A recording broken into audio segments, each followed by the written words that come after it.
Hello students, कैसे हैं सभी? Welcome to Parts Public School online tutorials.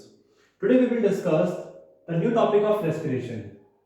आज हम respiration की कुछ टॉपिक्स और डिस्कस करेंगे, जिसमें से एक टॉपिक है हमारे पास ब्रीदिंग इन अदर ऑर्गेनिजम्स.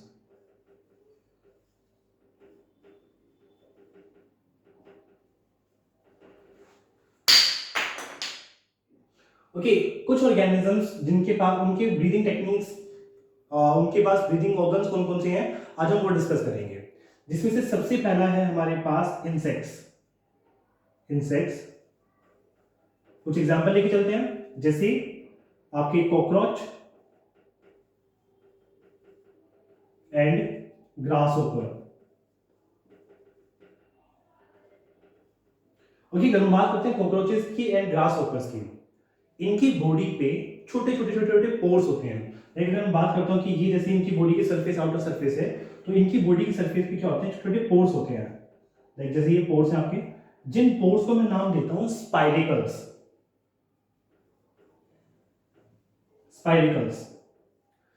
जैसे हमारे पास breathe in and breathe out करने के लिए नोज होती है, वैसे इन ऑर्गेनिजम्स के पास क्या होते हैं, गैसेस को इनटेक एंड टेक आउट करने के लिए क्या होते हैं, स्पाइरिकल्स होते हैं. फिर इनके थ्रू इन होने के बाद फिर इनके पास क्या आती है, एयर ट्यूब्स आती हैं, जिन एयर ट्यूब्स के थ्रू इनकी पूरी बॉडी में के पास ऑक्सीजन जाती है और गैसेस एक्सचेंज होती है. Those tubes are known as trachea.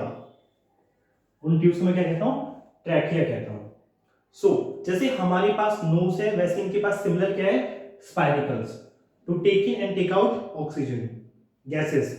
और गैसेस एक्सचेंज के लिए जैसे हमारे पास लंग्स होते हैं, वैसे इनके पास क्या है, ट्रैकिया है. ओके, सो इनका रेस्पिरेटरी ऑर्गन्स अगर आपसे पूछते हैं तो answer is trachea, not spiracles. हमारा रेस्पिरेटरी ऑर्गन्स, हम ह्यूमन बीइंग्स हैं, हमारा रेस्पिरेटरी ऑर्गन्स कौन सा है, लंग्स, और इनका कौन सा है, ट्रैकिया. सेकंड बी, सम एक्वेटिक ऑर्गेनिजम्स जैसे फिश. अगर मैं फिश की बात करता हूं तो ये अंडर वाटर रहते हैं. अंडर वाटर रहने वाले ऑर्गेनिजम्स के पास एक अलग ही सिस्टम होता है, ना लंग्स होता है ना ट्रैकिया होता है, उनके पास अलग ही सिस्टम होता है, जिन्हें हम बोलते हैं गिल्स. आपने कभी नोटिस किया हो कि जो फिश की जो नेक होती है, नेक वाला पार्ट होता है, उसके पास वहां पे कोम लाइक स्ट्रक्चर्स होते हैं. उन कोम लाइक स्ट्रक्चर्स के थ्रू गैसेस जो होती हैं वाटर एंटर करता है, और गिल्स में जाने के बाद वहां से गैसेस एक्सचेंज हो जाती हैं. फिश के पास जो रेस्पिरेटरी ऑर्गन्स होता है वो होता है आपके पास gills. The name is gills. See, हम बात करते हैं किसकी, जैसे अर्थवर्म की. If I talk about the earthworm के पास उनकी मोइस्ट स्किन होती है फॉर एक्सचेंज ऑफ गैसेस. ठीक है, इनकी देखिए अर्थवर्म्स जनरली क्या होता है, जैसे आपके सोइल के अंदर रहते हैं. अब सोइल के पार्टिकल्स के बीच में ऑक्सीजन बहुत ज्यादा नहीं होती, ज्यादा ना होने की वजह से अब इनको अपने रेस्पिरेटरी ऑर्गन को बड़ा करना पड़ेगा.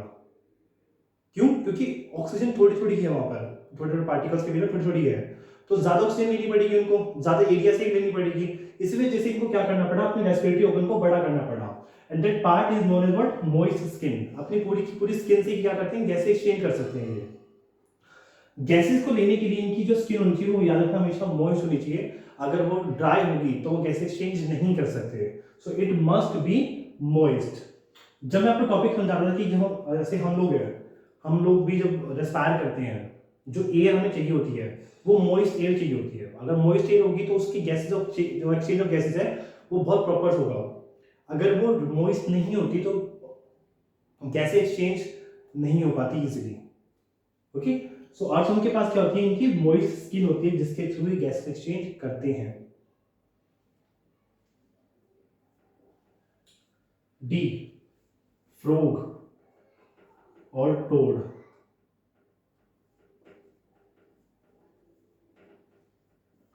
Okay, if I talk about the frog और टोड. फ्रॉग देखिए इनकी दो स्टेजेस होती है लाइफ स्टेजेस में. एक इनके पास है टैडपोल, एंड फ्रोग। ये दो स्टेजेस आ गई हैं। द टेडपोल स्टेज, जब ये प्योरली सिर्फ वाटर के अंदर ही रहते हैं, ग्राउंड पे नहीं रहते, सिर्फ और सिर्फ वाटर के अंदर, एट द टाइम इनके पास रेस्पिरेशन के लिए गिल्स होते हैं। एट दैट टाइम इनके पास क्या रेस्पिरेशन के लिए क्या होते हैं, गिल्स होते हैं। फिर डेवलप हो जाते हैं इनटू द फ्रोग। फ्रोग में डेवलप होने के बाद इनकी जो गिल्स होते हैं वो खत्म हो जाते हैं, वैनिश, कंप्लीटली वैनिश। फिर इनके पास जो नए ऑर्गन आते हैं उनका नाम होता है lungs, to respire on the ground, land part. Land पे रेस्पायर करने के लिए इनके पास क्या आते हैं, लंग्स हो जाते हैं।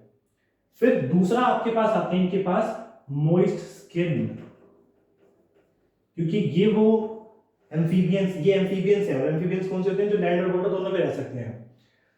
फ्रॉग जो है सोइल के अंदर भी चले जाते हैं हाइबरनेशन के लिए, तो वहां भी रेस्पिरेशन के लिए क्या चाहिए होता है, इनको मॉइस्ट स्किन की रिक्वायरमेंट होती है। ये पानी के अंदर भी रहते हैं, तो पानी के अंदर के रहने के लिए भी इनको क्या चाहिए, मॉइस्ट स्किन के थ्रू ये रेस्पिरेशन करते हैं पानी के अंदर।